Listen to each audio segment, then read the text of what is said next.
ever ask yourself how social media affects everything in our lives? And I mean everything. Do you think that it has affected us positively or negatively?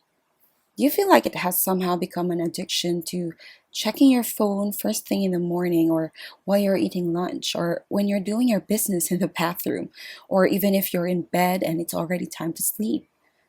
Do you think that this has become an unconscious daily habit? Hi, everyone.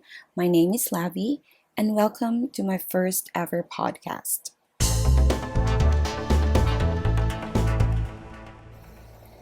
Today, I'd like to talk about how much social media negatively affects my life and your life, and I'd really want to stress out more on the negative side of it.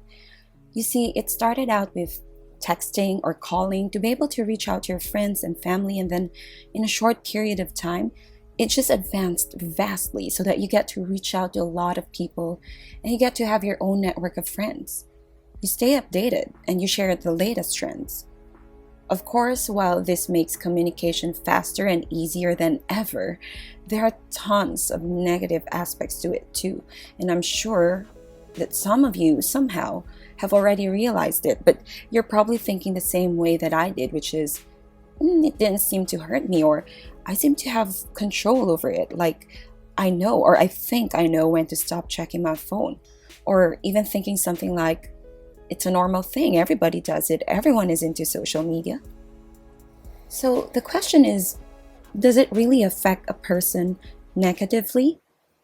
Of course, in a lot of situations, social media has been very helpful, like reuniting lost families, having the chance to be part of a volunteer group that can help save the earth or save lives, or becoming someone as a result of the knowledge you learn from such platforms. Some have developed skills, gained confidence, and started a family out of social media, and that's fine. That's something you consider beneficial.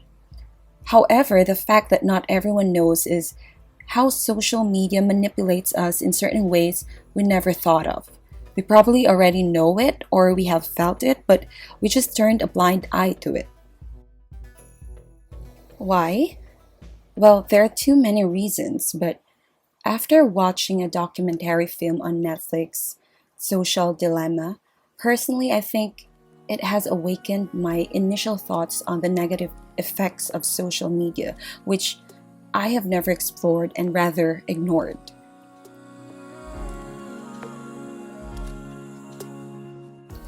Now, let's talk about one of the giant companies, Facebook. It is considered a source for extensive information, and because of this, some rely on Facebook as their source of news. But considering how open this platform is to everyone, like anybody can just post their thoughts and start some discussions by making comments, it just makes things too vulnerable to inconsistencies and fake news.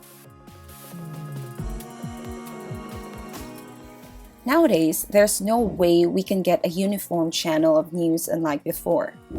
Anyone can start a discussion about a specific issue and base their arguments on what they read online, claiming it has been fact checked. But by whom? For this reason, social media has amplified gossip, ideological clashes, conspiracies, and hearsay, potentially leading to a dangerous and biased mindset. Currently, the role of social media, especially Facebook, has become a go to medium for electoral campaigns. It is used by many political parties and their supporters to market their leaders and spread their views and opinions about them. Everyone, especially the youth, recognizes this platform as a powerful tool to interact with society and make them participate. But we can't disregard the fact that social media also seems particularly susceptible to spreading disinformation, which is orchestrated and funded to convince online users to favor a particular political perspective.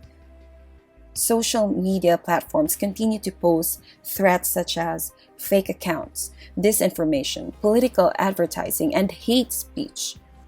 Like for the upcoming 2022 elections, you may see different viewpoints by supporters and how much hate and how increasingly toxic the environment is.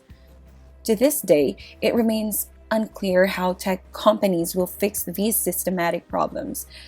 But actually, anyone can fight against it. People will need to be responsible and be consciously aware in finding strategies to have a rather healthy discussion and counter hate speech. It should be an obligation.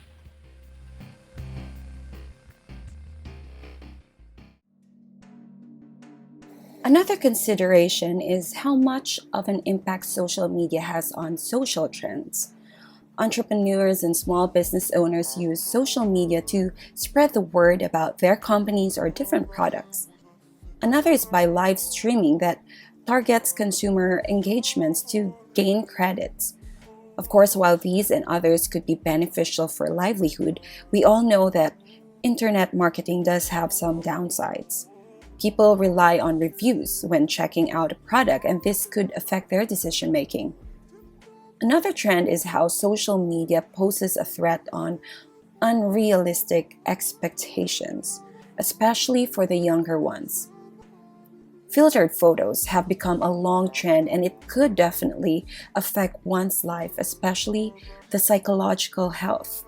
Younger people who are virtually active seem to become more susceptible to emotional stress that could lead to depression and anxiety, or the feeling of being alone, as well as unhealthy sleep patterns, general addiction, and even being prone to cyberbullying. In the documentary film Social Dilemma, it talks about how technology, particularly social media, is designed to exploit the vulnerability of the human mind. It is programmed that we, the consumers, will keep on engaging in social media activities by allowing photo tagging, for example, or sharing tweets, activating notifications, or constantly watching recommendations on a video that already seems interesting. This is what technology does. It has its own way of understanding what the user wants through its designed algorithm. And it has come to a point of danger because, regrettably, technology is already manipulating different aspects of human lives. There are things that we have never thought of or engaged in, but technology is able to feed us with a kind of mindset wherein we get occupied with them. That's what they call growth hacking. And we think we benefit from it because it is what? Entertaining and really engaging?